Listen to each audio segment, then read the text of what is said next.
weight of righteousness and find yourself covered by the blood of Jesus.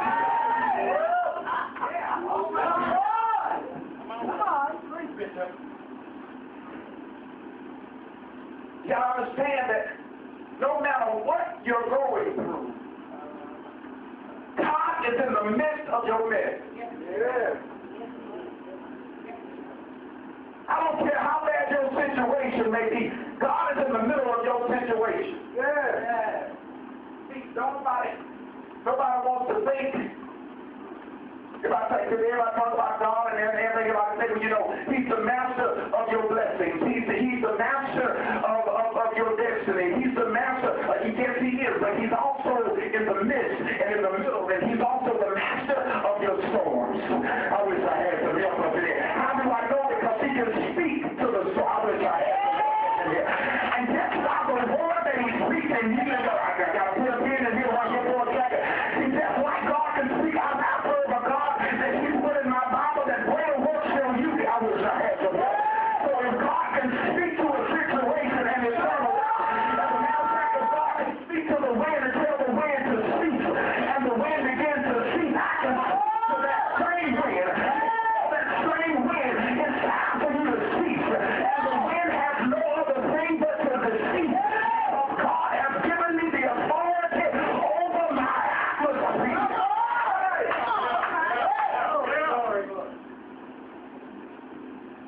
But we walk around thinking that God is only the God of our good stuff. But yet I serve a God that is even in the middle of my mess. See, how do I know that He's in the middle of my mess? Because when I was in the middle of my mess and it should have killed me, I wish I had some help up in there. What should have killed me, what could have taken me out, what could have taken me out. God in the middle and He began to work on your behalf and your favor. And when the enemy is for your back, God turned out and said, I wish I had to look at your neighbor and tell your neighbor, but God. He began to turn that thing around and it began to work out.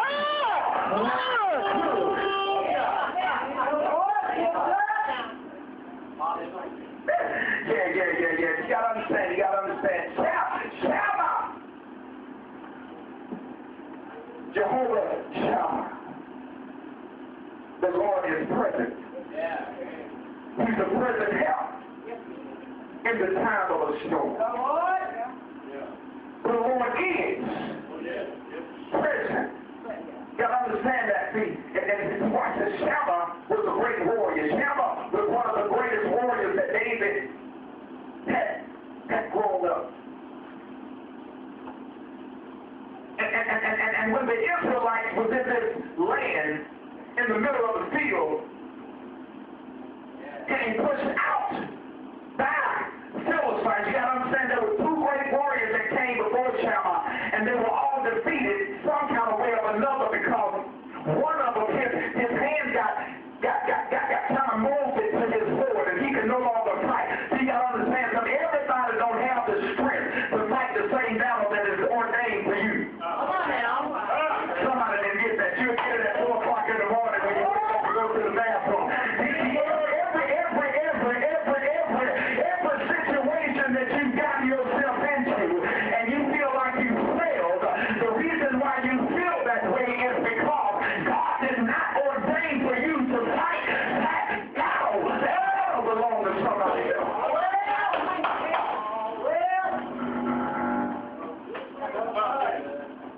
Have you ever been in a fight before it lost? I don't know nobody wanted they lost the fight. Yeah. Everybody that lost something. You lost an argument. You lost the fight. You lost some money. You lost the boo. You know. We all lose at some point. But the thing that we lose in doesn't necessarily mean that we were not supposed to be there. What it means is that I was not the one that was supposed to close the chat. I wish I had some help up in here. So you got to realize something, that there's a process to every single thing that you go through. And Shammah was the one that was supposed to defeat the Philistines because God had ordained for him to do that. But you got to understand something here, because what he did is he did something even greater than what anybody else did. Not only did he go to fight the Philistines, but he went with an agenda. Yeah, everybody got their own agenda. I wish I had some help up in here. Yeah. Look at the neighbor and ask your neighbor, what's your agenda? Yeah. Everybody got an agenda.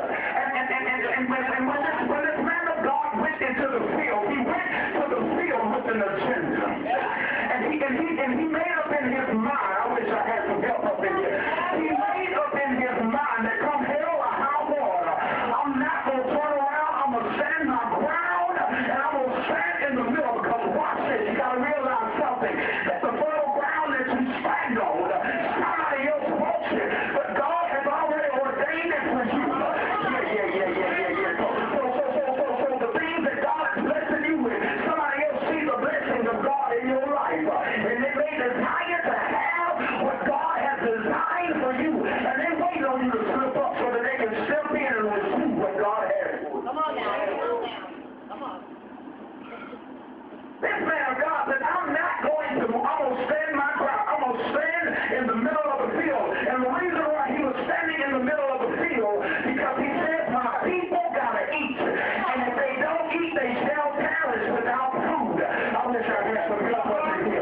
Because the field was a fertile ground. And the ground was so fertile that it raised up a crop called lentil. And lentil was a very rich bean back in the day.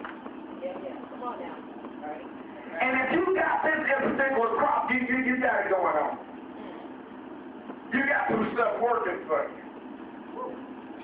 And so the Philistines wanted to take the land because they wanted what the land produced.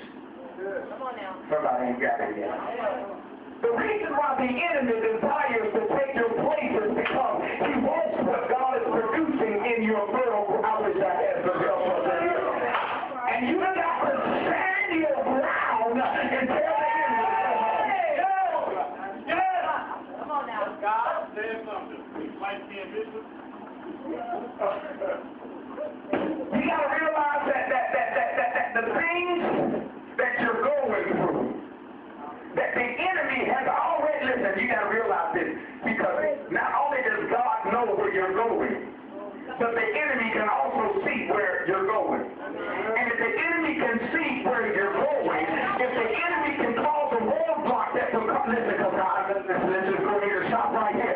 Nobody will go through a roadblock, because if you ain't got the police, your license ain't right. I wish I had yeah. So you're afraid that once you get to the roadblock, I wish I had some help up there. I don't want to get no ticket, I can't pay no money, and I don't want no jail. Yeah, don't look at me like you don't know what I'm talking about. Everybody in here riding dirty at some point in time, and they lie. Yeah.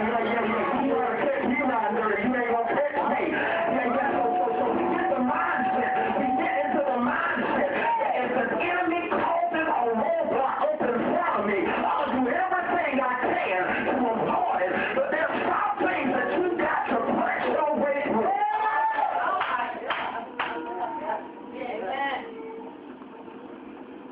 Because he knew would await you. He knew that the harvest was plentiful. Come on now. He saw the richness that you had. He saw that you was going to be the lender and not the borrower. He saw that you was going to be the head and not the tail.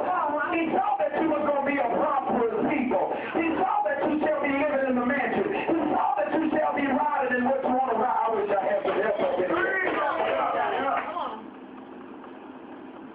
So he tried to block it. But you got to understand that, because the Philistines chased God's people away.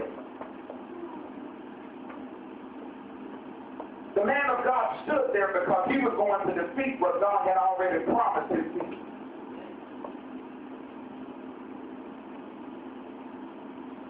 When's the last time God promised your people something?